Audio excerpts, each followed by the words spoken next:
Hello and welcome to Climbing Daily. Over the summer we were filming in Pembrokeshire in Wales with DMM, and DMM athlete Emma Twyford was working her project, The Big Issue, E9 6C. She got it done and the next day we caught up with her for a chat. Hi, I'm Emma Twyford and I've been climbing for over 20 years now, since about the age of 7.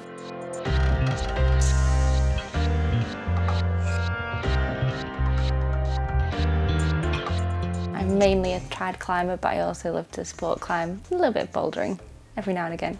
As a kid, I remember I've got pictures of me in really dodgy Ron Hills with old school Boreal climbing shoes and my socks tucked into my trousers. It's a strong look. At the age of 10, I started doing the competitions and I came joint second in my first national competition. I kind of went onto the GB team because that was the natural progression, was to go that way, and everyone was doing it at the time, as well as climbing outside. Mainly my love for climbing was outside, so I was always climbing outside in the summer and never training. And then at the age of 17, I got glandular fever. That was my last World Cup, actually was the week before I got glandular fever, and I climbed awfully. And I just never got back into competition climbing in the same way, and eventually at the age of 22 I decided that was it and I was going to focus on the outside. When I walked away from competition climbing, it's tricky because you know that is where a lot of the limelight is and it's easier to get sponsorship. But for me, I knew I was making the right decision, and regardless of sponsorship, it was the way I wanted to go. I didn't love climbing at the time when I was competing and training, and I was working a lot and trying to train and ending up burning out. And I felt like I didn't want to be doing it anymore, and I wanted to be outside and I wanted to be having fun. And if that meant that I didn't have sponsorship, then that was fine. I moved to North Wales in 2012, so 6 years ago. And I think for me, when I was living in Sheffield, I was always either going to Malmö or I was going to North Wales. And again, for me, Gritstone, whilst I liked it, I'm not a cold weather winter climber. I'm a mountain summer trad climber.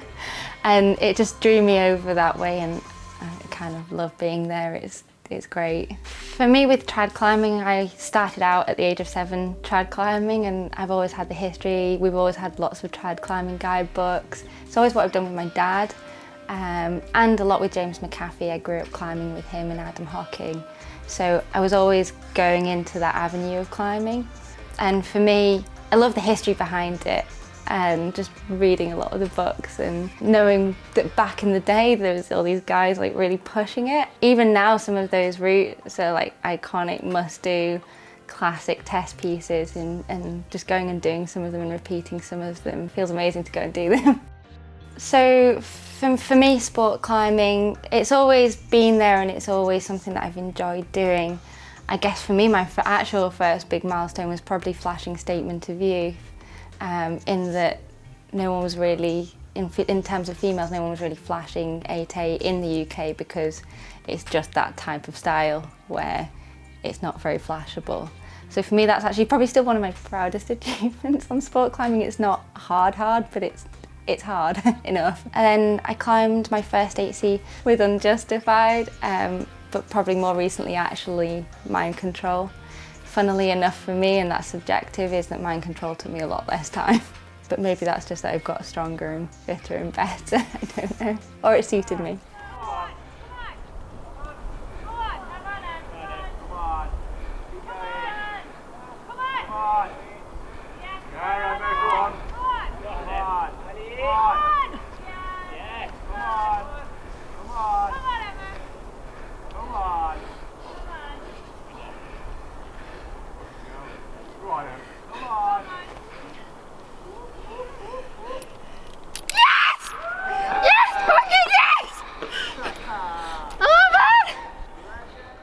So with Mind Control, obviously it's a lot different to any UK sport climbing in that you're normally finished after about 22 metres. So a lot of ours is very power endurance-y.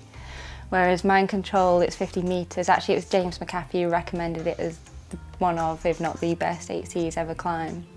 So on that recommendation, I was like, I want to go and try this, and I'm sure I'll be psyched for it. And when I tried it, I was like, yeah, I'm psyched for it. The crux suited me. It's like a little techie, crimpy, good hold. And then you just basically after that after that second crux, you've got to keep your head together to the top. There's one really hard move towards the finish that's a bit of a heartbreaker. For me, I just enjoyed the climbing so much on it that regardless of where I was falling off, I just really enjoyed being on it, and I think that's important if you're going to try something that long and that hard. With the grade 9A, it's something that I've questioned whether I'd ever be good enough to do it, and I wanted to try Big Bang because it's close to home. It's only half an hour down the road for me. I'm not someone who necessarily goes off travelling and can stay away for a long time because of the nature of my work and that I'm route setting a lot. So I had to pick something that I'd be able to access easily. It's like LPT, to me personally, it's such an iconic sport climbing crag in terms of British history, and that you had Moon and Moffat doing a lot of really hard first ascents down there at a time when it was the first of the grades as well. The dark horse of British climbing, Neil Carson, who put up the first ascent of Big Bang. I think at the time he was winning all the British competitions, and this route nearly broke him. Basically, he was falling off a lot at the top, and that was it. I don't think he's really climbed since it. And then Kath got the second ascent. It appeals to me. It's not maybe everyone's cup of tea in terms of the style. It's quite ratty, but so far again I'm enjoying the process on it. So for me, I've done 3 9s now. One of them, and the first one I did was Rare Lichen. Obviously, being fairly new to hard tried head points at the time, I decided to have all the gear in when I climbed Rare Lichen. I kind of looking back on it, I guess now I'm like, oh, why did I just place the gear? But this year I focused on Once Upon a Time in the Southwest and Big Issue. For me, both of them are very different, but both very aesthetic and appealing lines. Once Upon a Time came about in a bit more of a random way, in that James McAfee had wanted to go down there and set up a team of myself, him, Ryan Pascal and Madeline Cope. So myself and Maddie set to work trying to work out the moves and work out the gear whilst Ryan was trying it ground up, and eventually Kath did it as well. So that one was a bit more off the cuff and a bit more random for me, in that it wasn't an objective that I necessarily had. Whereas I tried Big Issue last year and initially tried it ground up, and then realised it was really hard and I wasn't going to get very far very quickly. So I came back down and sussed out the moves. Tried it last year with the gear in and fell off very close to the end of the hard climbing, but this year I wanted to place all the gear basically. I think if I'd done it last year and had the gear in, I still wouldn't have been 100% happy. It's a pain in the ass to get the gear out of and into and to practice it, but for me both those lines I chose them because they're so amazing to climb. The moves are cool, the gear's good, but it's still spicy, and it's pumpy to place all of it, and just the lines are so beautiful.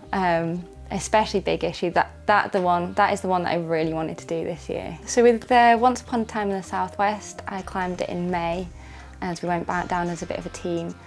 And actually I came to Pembroke just after that, but it was terrible and really hot. So I actually climbed Big Issue yesterday. Yay. And so we're in August at the moment, coming towards the end of it. And I think it was this time last year actually I was trying it anyway, September, August time. So it's nice to come full circle and get it done around the same time.